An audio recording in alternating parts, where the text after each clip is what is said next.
મિત્રો, કાચા મમરામાં બેસન નાખતા જ જુઓ કમાલની બિલકુલ નવી જ રેસિપી બનીને તૈયાર થશે, જે આજથી પહેલાં તમે ક્યારેય નહીં જોઈ હોય એવી યુનિક અને અલગ. વિડીયો ખાસ જોજો, કેમ કે જોયા પછી તમે આ રેસિપી ચોક્કસથી બનાવશો. તો ચાલો રીત પણ જોઈ લઈએ. સૌથી પહેલાં આપણે 2 ચમચી જેટલું બેસન લઈશું. ત્યાર પછી બેસનમાં સ્વાદ પ્રમાણે મીઠું ઉમેરી દઈએ અને થોડી 5 ચમચી જેટલી હળદર ઉમેરી દઈએ. અહીંયા હળદર આપણે માત્ર કલર માટે જ ઉમેરવાની છે. હવે બધું જ સરસ રીતે મિક્સ કર્યા પછી આપણે થોડું પાણી એના અંદર ઉમેરવાનું છે. એકસાથે ઝાઝું પાણી ન ઉમેરતા થોડું જ ઉમેરવાનું, જેથી બેટર વધારે ઢીલું ન થઈ જાય. અહીંયા જે આપણે અત્યારે પાણી ઉમેર્યું છે એ કન્સિસ્ટન્સીમાં થોડું ઘાટું લાગે છે, તો આ સમયે ફરી આપણે 1 ચમચી જેટલું પાણી ઉમેરી દઈએ અને સરસ રીતે મિક્સ કરી લઈએ. અહીંયા બેસનને મિક્સ કરતી વખતે જો તમને એના અંદર થોડા ગાંઠા કે લમ્સ દેખાય તો આ રીતે વિસ્કરની મદદથી સરસ રીતે ફેંટી લેવાનું, જેનાથી બધા જ લમ્સ અને ગાંઠા દૂર થઈ જશે. અને જુઓ, આ રીતે એકદમ સરસ સ્મૂથ બેટર બનીને તૈયાર થશે. હવે તૈયાર થયેલા બેટરને આપણે થોડી વાર માટે સાઈડ પર મૂકીશું અને ત્યાર પછી એક મોટું મિક્સિંગ બાઉલ લઈશું. અહીંયા મિક્સ કરવા માટે જે બાઉલ લેવાનું છે થોડું મોટી સાઈઝનું લેવાનું, જેથી બધી જ વસ્તુને આપણે સરસ રીતે મિક્સ કરી શકીએ. અને હવે 2 થી 3 નંગ જેટલા બાફેલા બટેકા લઈશું. મોટા ભાગે આપણે બાફેલા બટેટાને તૈયાર કરીને રાખતા જોઈએ છીએ, જેથી કરીને કોઈ પણ રેસિપી જો ઝડપથી બનાવવી હોય તો ફટાફટથી બની જાય. તો અહીંયા મારી પાસે અંદાજે નાની સાઈઝના 3 નંગ જેટલા બટેટાને બાફેલા છે, એ મેં લઈ લીધા છે. અને હવે બાઉલની અંદર આ રીતે એક ગરણી સેટ કરીશું અને બટેટાને એમાં ટ્રાન્સફર કરીશું. ત્યાર પછી કાંટી કે ચમચીની મદદથી બટેટાને આપણે મેશ કરી લેવાના છે. આ રીતે ગરણીની અંદર મેશ કરવાથી એ સરસ રીતે એકદમ સરસ સ્મૂથ માવો બનીને તૈયાર થશે. કેમ કે હાથથી જો આપણે મેશ કરીએ તો એના અંદર થોડા ઘણા લમ્સ કે ગાંઠા રહી જ જાય. અને અહીંયા ગરણી એકદમ ઝીણી હોવાથી માત્ર થોડી સેકન્ડની અંદર એકદમ સરસ માવો બનીને તૈયાર થશે. અહીંયા આપણે બધા જ બટેટાને સરસ રીતે મેશ કરી લીધા છે અને નીચે જુઓ, આ રીતે એકદમ સરસ બટેટાનો માવો બનીને તૈયાર થયો છે. હવે આપણે આ બટેટાની અંદર થોડો મસાલો કરી લઈએ. સૌથી પહેલા ઉમેરીશું સ્વાદ પ્રમાણે મીઠું. જો તમે અહીંયા બટેટાને બાફવા માટે મીઠાનો ઉપયોગ કર્યો હોય તો મીઠું એ રીતે ઉમેરવાનું. અડધી ચમચી જેટલો જીરા પાવડર ઉમેરીશું અને હવે અડધી ચમચી જેટલો આમચૂર પાવડર ઉમેરી દઈએ. તમારી પાસે જો આમચૂર પાવડર અવેલેબલ ન હોય તો તમે અહીંયા અડધા લીંબુનો રસ પણ ઉમેરી શકો છો, અથવા તો અડધી ચમચી જેટલો ચાટ મસાલો પણ ઉમેરી શકો છો. લીંબુનો રસ ઉમેરવાથી મિશ્રણ છે એ થોડું ઝડપથી ઢીલું થવા લાગે છે, એટલા માટે મેં અહીંયા આમચૂર પાવડરનો ઉપયોગ કરેલો છે. ત્યાર પછી એક નાની ચમચી જેટલો આપણે ગરમ મસાલો ઉમેરવાનો છે. આ રેસિપીની અંદર ગરમ મસાલાનો જાદુ એકદમ મસ્ત ટેસ્ટ લાવે છે, કેમ કે ગરમ મસાલો ઉમેરવાથી જ તમને એકદમ સરસ બજાર જેવો ટેસ્ટ આવશે. તીખાશ માટે થોડા લીલા મરચાના ટુકડા ઉમેરી દઈએ. અહીંયા જે મેં મરચું લીધું છે એ બહુ તીખું પણ નહીં અને સાવ મોળું પણ નહીં, એ રીતે મીડિયમ તીખાશવાળું છે. અને ત્યાર પછી અડધી ચમચી જેટલા આપણે ચીલી ફ્લેક્સ ઉમેરીશું. હું આજે ખાસ કરીને બાળકો માટે બનાવી રહી છું, એટલે મેં સ્પાઇસીનેસ ઓછી રાખી છે. તમે જો વધારે સ્પાઇસી ખાતા હો તો આ બંનેમાંથી કોઈ એકને તમારે વધારે પ્રમાણમાં લેવાનું. અને હવે ઉમેરીશું થોડી ઝીણી સમારેલી કોથમીર. સાથે સાથે તમારી પાસે જો દાડમના દાણા પડ્યા હોય તો થોડા દાડમના દાણાને પણ ઉમેરવાના. એનાથી રેસિપી એકદમ સરસ ટેસ્ટી એવી બનીને તૈયાર થશે. વળી દાડમના દાણાની અંદર એકદમ સરસ ખાટો મીઠો ટેસ્ટ હોવાથી તમારે અહીંયા વધારે પડતી ખટાશ કે ગળપણ ઉમેરવાની પણ જરૂર નહીં પડે. હવે આટલા મસાલા કર્યા પછી આપણે આવી નાની 3 વાટકી ભરી અને મમરા ઉમેરી દઈએ. અહીંયા તમારી પાસે જો 3 થી 4 નંગ જેટલા બાફેલા બટેકા હોય તો એના સામે તમારે 3 થી 4 વાટકી જેટલા મમરા લેવાના. તો એમાં આપણે સેટ કરતા અહીંયા 3 વાટકી જેટલા મેં મમરા લીધા છે. તમે મમરા કે બટેટાનું માપ વધારી કે ઘટાડી પણ શકો છો. ત્યાર પછી જુઓ, અહીંયા આપણે જે ગોળ તૈયાર કરેલો છે એ થોડો ઘાટો બન્યો છે, કેમ કે મોટાભાગે ચણાનો લોટ થોડા સમય સુધી જો રેસ્ટ થાય તો એ થોડો ઘાટો થવા લાગે છે, અને જે આજની રેસિપી માટે એકદમ પરફેક્ટ તૈયાર છે. તો હવે આપણે તૈયાર કરેલા બેસનના ગોળને પણ ઉમેરી દઈએ. હવે હાથની મદદથી આપણે આ બધી જ વસ્તુને સરસ રીતે મિક્સ કરી લેવાની છે. ખાસ કરીને હાથથી કરશો તો ઝડપથી પણ થશે અને સરસ રીતે મિક્સ પણ થઈ જશે. અહીંયા શરૂઆતમાં મમરા તમને થોડા કોરા લાગશે, પણ આ રીતે મિક્સ કરતા થોડી વારની અંદર જ સરસ રીતે મિક્સ પણ થઈ જશે. અહીંયા આપણે એકદમ પરફેક્ટ લોટની જેમ બાંધીને તૈયાર કરી લીધું છે, પણ હજી આના અંદર મમરા છે એ થોડા આપણને કઠણ દેખાય છે, થોડા હાર્ડ દેખાય છે. તો ઢાંકણ ઢાંકી બેટરને થોડી વાર માટે રેસ્ટ થવા દઈએ, જેથી મમરા અને બધા જ મસાલા સરસ રીતે મિક્સ થઈ જાય. હવે જ્યાં સુધીમાં બેટર રેસ્ટ થાય છે ત્યાં સુધીમાં આપણે અહીંયા થોડી બિરંજ સેવ લઈશું.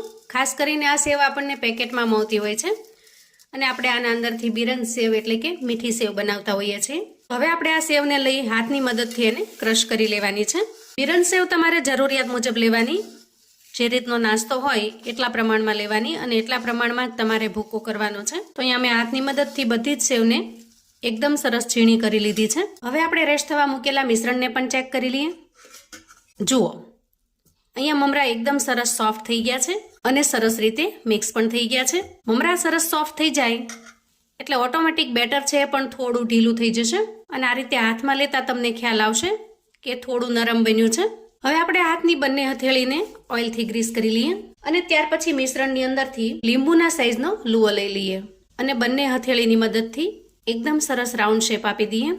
જુઓ, આ રીતે ફટાફટથી બધા જ મિશ્રણમાંથી આપણે બોલ્સ બનાવીને તૈયાર કરી લઈએ. જુઓ, અહીંયા બોલ્સ બનીને તૈયાર થઈ ગયા છે. ત્યાર પછી ફરી આપણે હાથને એક વખત ઓઇલથી ગ્રીસ કરી લઈએ અને સેવને જે ક્રશ કરીને આપણે તૈયાર કરેલી છે એને પણ એક પ્લેટની અંદર લઈ લઈશું. હવે જે બોલ્સ બનાવીને તૈયાર કરેલો છે એને આ રીતે વચ્ચેથી પ્રેસ કરી અને ટિક્કીનો શેપ આપીશું. જુઓ, હાથની મદદથી આપણે એને એકદમ સરસ રીતે સેટ કરી લેવાની, જેથી કોઈ જગ્યાએ જાડી કે પાતળી ન રહે. જુઓ, આ રીતે એકદમ સરસ મજાનો કટલેટનો શેપ બનીને તૈયાર થયો છે. હવે આ કટલેટને આપણે ઉપર અને નીચે બંને સાઈડ સેવથી સરસ રીતે કોટ કરી લેવાની છે. થોડું પ્રેસ કરીને લગાડવાની, જેથી ઝડપથી નીકળી ન જાય. બનાવવાની રીત એકદમ સરળ છે પણ ખૂબ જ સરસ, એકદમ સરસ બજાર જેવી આ વાનગી બનીને તૈયાર થશે. અને એક વખત જો તમે આ રીતે બનાવીને તૈયાર કરશો ને, ઘરના બધા જ વારંવાર તમને આ બનાવવાની ફરમાઈશ કરશે અને તમે બહારથી ખરીદીને લાવવાનું પણ પસંદ નહીં કરો. અહીંયા બિરંજ સેવની જગ્યાએ તમારી પાસે જો બ્રેડ ક્રમ્સ હોય તો તમે બ્રેડ ક્રમ્સનો પણ ઉપયોગ કરી શકો છો. આ નાસ્તો તમે સવારે કે સાંજે નાની મોટી ભૂખમાં અથવા તો બાળકોને ટિફિન બોક્સમાં બનાવીને આપી શકો છો. અને વળી ટેસ્ટમાં એટલી સરસ લાજવાબ બને છે કે તમે ઘરમાં કોઈ પ્રસંગ હોય, પાર્ટી હોય તો પણ આ રેસીપી બનાવીને તૈયાર કરી શકો છો. ખાનારને બિલકુલ ખબર પણ નહીં પડે કે તમે આ મમરામાંથી બનાવીને તૈયાર કરી છે. આ રીતે મમરાની રેસીપી મેં અગાઉ પણ એક વખત શેર કરેલી છે અને ત્યારે દર્શકોને એ ખૂબ જ પસંદ આવેલી છે. તો મને થયું કે ફરી એક વખત હું આ રેસીપી તમારી સાથે શેર કરું, જેથી ચેનલ સાથે જોડાયેલા નવા વ્યુઅર્સને પણ આ વાનગીનો ખ્યાલ આવે. તો જુઓ, અહીંયા આપણે બધી જ કટલેટ બનાવીને તૈયાર કરી લીધી છે. તો હવે આપણે ગેસ તરફ જઈશું. તો અહીંયા ગેસ ઓન કરી ગેસ ઉપર એક પેનની અંદર મેં થોડું તેલ ગરમ થવા માટે મૂકી દીધું છે, જે ખૂબ સરસ રીતે ગરમ પણ થઈ ગયું છે. આ સમયે તૈયાર કરેલી કટલેટને આપણે ઉમેરી દઈએ. તો એક સાથે તમે જેટલી ઉમેરી શકો એટલી ઉમેરવાની. જુઓ, અહીંયા એક સાથે બધી જ કટલેટ સરસ રીતે સેટ થઈ ગઈ છે અને આપણે વચ્ચે થોડો ગેપ પણ રાખ્યો છે, જેથી સરસ રીતે ફ્રાય થઈ જાય. આજે આપણે એકદમ ઓછા તેલની અંદર આ નાસ્તો બનાવી રહ્યા છીએ, જેથી કટલેટને હું શેલો ફ્રાય કરી લઉં છું. ડીપ ફ્રાય કરવાથી જે વધારાનું તેલ પેટમાં જાય એના કરતાં શેલો ફ્રાય કરવાથી એકદમ સરસ રીતે ક્રિસ્પી અને ક્રન્ચી પણ બની જશે. હવે જુઓ, નીચેની સાઈડ તમને એમ લાગે કે થોડી ક્રિસ્પી થઈ છે ત્યારે આપણે એની સાઈડને ચેન્જ કરી લેવાની આ રીતે. તો 1 બાય 1 બધી જ કટલેટને આપણે આ રીતે સાઈડ ચેન્જ કરી લઈશું. ખાસ તો તમે જે મિશ્રણ બનાવો એનો ખાસ ખ્યાલ રાખવાનો છે. એ વધારે પડતું ઢીલું થઈ જશે તો કટલેટને શેપ આપવામાં મુશ્કેલી પડશે, જેથી જ્યારે તમે ચણાના લોટનો બેટર બનાવો ત્યારે એ ગોળ છે એ થોડો ઘાટો રાખવાનો અને જરૂર પડે તો થોડું પાણી ઉમેરવાનું છેલ્લે જ્યારે મિક્સ કરો ત્યારે. તો તમારી કટલેટ એકદમ સરસ પરફેક્ટ બનીને તૈયાર થશે. હવે જે રીતે આપણે ઉપરની સાઈડને ચેન્જ કરી છે એ જ રીતે નીચેની સાઈડ સરસ રીતે ક્રિસ્પી થઈ જાય તો ફરી આપણે એની સાઈડને ચેન્જ કરી લઈશું. તો આ રીતે 2 થી 3 વખત અલટાવી પલટાવી એકદમ સરસ ક્રિસ્પી થાય ત્યાં સુધી એને શેકી લેવાની. બંને સાઈડ એકદમ સરસ ક્રિસ્પી થઈ જાય એટલે આપણે આ રીતે એક કિચન પેપરની અંદર કાઢી લઈએ, જેથી વધારાનું જેટલું પણ તેલ હશે એ દૂર થઈ જશે. અહીંયા આપણી એકદમ ટેસ્ટી ખૂબ જ મજેદાર એવી મમરાની કટલેટ બનીને તૈયાર છે. થોડીવાર માટે આપણે એને ઠંડી થવા દેશું. તો જુઓ, એકદમ ક્રિસ્પી ક્રન્ચી, બજાર કરતાં પણ ટેસ્ટી એવી મમરાની કટલેટ બનીને તૈયાર છે. ઉપરથી એકદમ સરસ ક્રિસ્પી બને છે. જુઓ, ને અંદરથી લાજવાબ.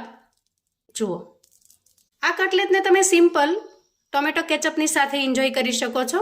જ્યારે પણ કશું ચટપટું કે બજારનું ખાવાનું મન થાય તો તમે ફટાફટથી આ ઘરે બનાવીને તૈયાર કરી શકો છો. આજની રેસીપી મેં કાંદા વગરની બનાવી છે. તમે ઈચ્છો તો જ્યારે મસાલા કરો ત્યારે થોડા કાંદાને પણ ઝીણા સમારીને ઉમેરી શકો છો. એનાથી પણ ટેસ્ટ ખૂબ સરસ આવે છે. તો આવું અવનવું જાણવા માટે અને મને સપોર્ટ કરવા માટે ચેનલ પર જો તમે નવા છો તો પ્લીઝ ચેનલને સબસ્ક્રાઈબ કરજો. વિડીયો ગમે તો લાઈક અને શેર કરજો. તમારા સગા સંબંધી મિત્રોને પણ આપણી આજની મમરામાંથી એકદમ ટેસ્ટી બજાર જેવી કટલેટ બનાવવાની રેસિપી ચોક્કસથી મોકલી આપજો, જેથી એ લોકો પણ બનાવીને તૈયાર કરી શકે, એન્જોય કરી શકે અને એના પરિવારને પીરસી શકે. કોમેન્ટમાં મને ચોક્કસથી જણાવજો મિત્રો કે આજની આ એકદમ સિમ્પલ અને અલગ રીતે બનાવેલી કટલેટની રેસિપી તમને કેવી લાગી છે. ફરી મળીશું એક નવી રેસિપી સાથે. ત્યાં સુધી આવજો મિત્રો.